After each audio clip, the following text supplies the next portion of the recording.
been with us either our last two afternoons or maybe both, they're a little more reflective in nature, and that was by design. Kind of beginning of the year, middle of the week, end of the day, we just wanted to, hey, just come here and be just kind of blessed. Tonight, though, we're going to turn a corner, and we're actually going to ask something of you. We're going to take a step forward in action. And like Hillary said, it's going to be the area of community. And so as the staff was just brainstorming about this week, and it's kind of a crazy story where two different speakers pooped out. So it was last second stuff, and we're like, okay, we know this one's going to be good because the Spirit is shooting everything down. And the phrase that rose to the surface was community of grace. And it's just not just community for community's sake or just grace, it's both of them. And so that's the theme of the night. But the prayer is that it's the description of the year. Now, hopefully it's been developed already where you are, but if not, then it's on your radar tonight. And hopefully it just builds for the rest of the semester, over interterm, over spring semester. Along with this kind of phrase, community of grace, John 17, 20 and 21 came up. This context for this verse, it's Jesus' high priestly prayer. In the moments before he's arrested, the night that he's betrayed, Jesus prayed for himself, he prayed for his disciples, and he prayed for us. And this is what he says. I do not ask for these only, his disciples, but also for those who believe in me through their name, that's us, that they may all be one, just as you, Father, are in me and I in you, that they also may be in us, so that the world may believe that you have sent me. Just a few observations about this thing.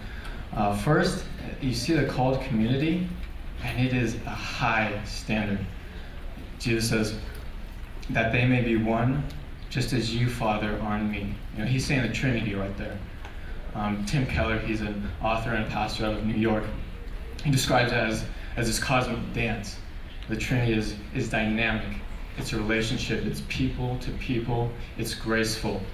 And that's what he's calling us to. And so we're people. We're going to step on each other's toes. We're going to mess up. That's what he's calling us to. And this dance, it's beautiful. And that's what makes what he says next so just astounding. He says that they may also be in us. Jesus says that he's inviting us into the dance. And that is an incredible piece of grace. To invite into that fellowship, perfect just submission and obedience between God, Spirit, and Jesus. And that's what we're invited into. That's an incredible piece of grace. So in this passage, you saw community and you saw grace right after each other. So I just kind of vision that surfaced during our meeting. And for the next 10 minutes or so, I'm just going to flesh that out a little bit, see what that looks like. So when I set out to do this, kind of last second, I just sat down and said, okay, God, help me whittle this thing down. I mean, like, seriously. What's your heart with community of grace? And I came with 3 phrases, 1 sentence, and it goes like this. We have Jesus. We need each other. Others need what we have. And to explain that, I'm actually going to share with you what I almost said instead, kind of like my rough draft.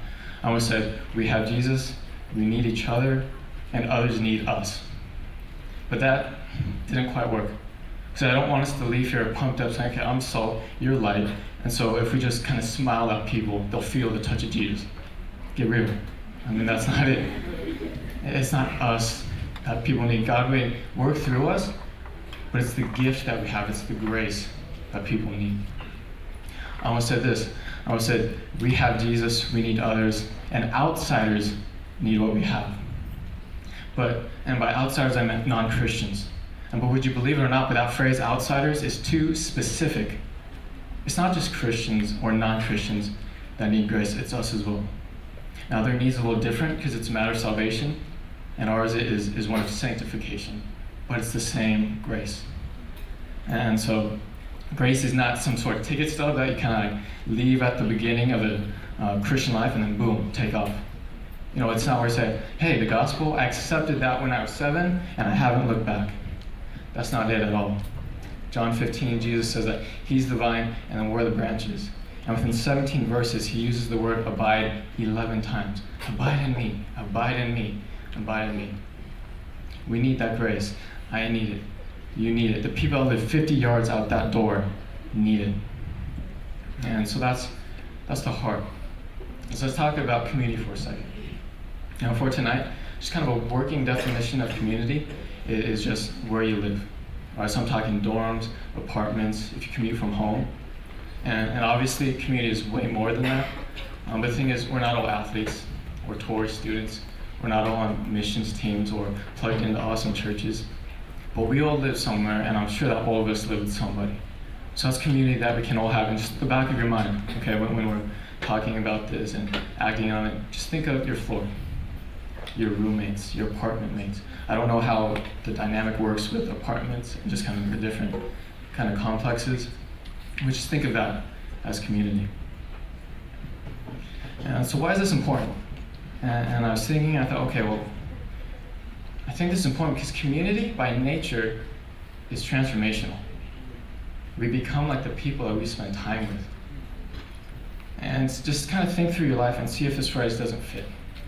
The quality of your crowd, by and large, determines the quality of your life. And so there's a really important question we have to ask. And already, I'm going to put you on the spot with this one. What is at the center of your community? Because something will grow out of that. People will be formed by it. And so if at the center you have this mindset that says, okay, we're going to be super close by just staying up, playing video games, getting food, chasing after boys and girls, something will grow out of that, but it won't be the kingdom of God. I'm not saying that doesn't have a place in community, that can't be present, but that can't be the center. It has to be grace. I know I pose that to the RAs specifically, but it's important for us as individuals because as members of community, we contribute to the culture of it. And by culture, I don't mean the clothes or music necessarily. I mean culture in kind of agriculture. What are you helping cultivate on your floor? What are you pushing toward the center? And so we have to ask ourselves that question, and I hope the answer is grace. It can be other things, but I hope grace is part of it. So if they're sitting there thinking, okay, how? What does this really look like? If you want a scripture, I'd point toward Philippians 2, starting at verse 3. It says, do nothing out of selfish ambition or vain conceit, but in humility count others more significant than yourself. Let each of you look not only to your own interests, but also to the interests of others. Have this mind among yourselves. Others translations say, have the mindset of Christ, who though he was in the form of God, did not count equality with God a thing to be grasped, but he made himself nothing, taking the form of a servant. Being born in the likeness of men and being found in human form, he humbled himself by becoming obedient to the point of death, even death on the cross. Obviously, some of those things are specific to Jesus, but you see things like humility.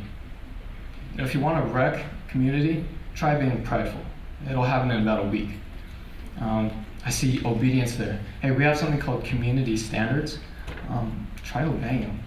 I mean, they're not there to keep us down from having fun. It's for our benefit. It's to build other people up. I also saw service in there. Jesus was a servant to us, so we need to serve others. This mindset of Christ brings us to our next point of grace. We had a very specific type of grace in mind when we were thinking about this, and it's preemptive grace. And so by preemptive, I mean it's more of a resolution, a commitment to being gracious. And so this is something that we can actually practice. It's kind of in your mind's eye. I just want you guys to kind of envision the people that you live with. And so just kind of filter through them and pick out for me that guy or that girl. I mean, you know which one I'm talking about, the one that rubs you the wrong way. If you can't think of one now, just wait 3 weeks. And if in 3 weeks you still can't, congratulations, bro, you're that guy.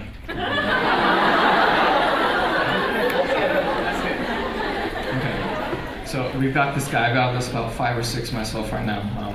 Just kidding. And what we're talking about is right now committing yourself, saying, I will be patient to that person. I will serve that person. I will be humble before that person. I will be gracious. And so the hope is that it doesn't get to the point where you're just locked with this guy or girl, and it's a decision at that point. Do I want to be gracious or do I want to be a jerk? The hope is that that decision is already made. And it's not gonna be perfect, I get that. And if we wanna get like real, then take that person out to lunch. I tried that last semester with 3 different people, and one of them was just this guy who was never on the floor, which in heart is like a terrible thing. I was like, okay, dude, what's the problem? And so I took him out to lunch, and this guy just had this deep, weighty family history. And it's like, talk about feeling a jerk. So grace would just float out of that, just understanding where he was coming from. This other guy that's a little funnier is this guy that's seen all first semester on the floor. He dressed up really nice, and he was super polite, so much so that was like kind of weird. And I was like, okay, who's this tool? Like, who's he think he is? And so I take him out, and I think this guy's a tool. It turns out he's just from Texas. Like, that's the way he is. And I mean that in a good way. Like, he was authentic. I mean, that's just the way he was raised. And so we get along great now, and Ken and stuff. It's just kind of a good story. That won't happen every time, but it's so helpful. I don't want you guys to get the wrong idea that I'm a pro at this. So I'm going to share with you one way that I'm not. This semester, I invented a new game, and it was with a particular individual he's that guy for me. I mean, he's that guy, but you can't help but love him. It's kind of weird. And the game's called Heathen Slap. Whenever this guy said something dirty or blasphemous or just something I thought was stupid, I would yell Heathen Slap and then slap the sin out of him.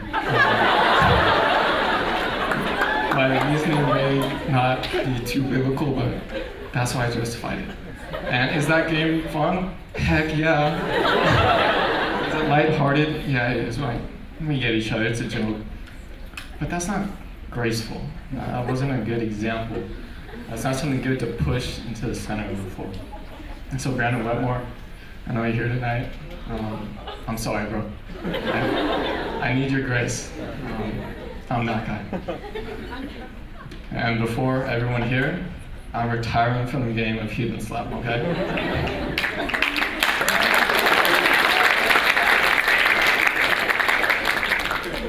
One last point, this idea of preemptive grace, it's not just something that we came up with in our meeting, it's just a model that Jesus put forth. 1 John 4:9 says that we love because Christ first loved us. I mean, that one speaks for itself. And so tonight, we're going to receive again that grace. We're going to use that to step forward. And we're going to do that by communion. And Kev's going to come up. He's going to lead us through that. And we just want to invite you to receive again the grace of God so that from this place, we can go out and live as a community of grace. We hope you enjoyed this message. Biola University offers a variety of biblically centered degree programs, ranging from business to ministry to the arts and sciences. Learn more at biola.edu.